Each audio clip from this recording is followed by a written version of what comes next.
খালেদা জিয়ার শেষ বিদায়ের প্রস্তুতিও শুরু হয়েছে। তাকে দাফন করা হতে পারে রাজধানীর শেরেবাংলা নগরে অবস্থিত জিয়া উদ্যানে। সেখানেই শায়িত আছেন তার জীবনসঙ্গী সাবেক রাষ্ট্রপতি জিয়াউর রহমান। প্রাথমিকভাবে সেই সমাধির পাশেই তাকে দাফনের পরিকল্পনা নেওয়া হয়েছে, যেখানে দুটি জীবন, দুটি ইতিহাস আবারও পাশাপাশি মিলিত হতে পারে।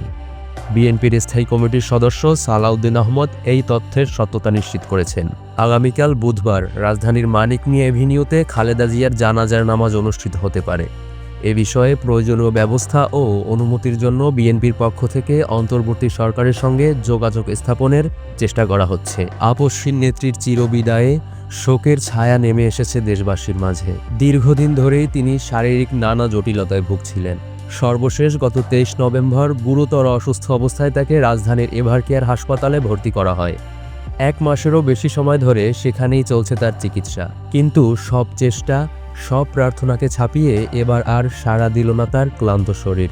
নীরবে থেমে গেল একটি অধ্যায়, রেখে গেল অসংখ্য স্মৃতি, ইতিহাস আর দেশপ্রেম।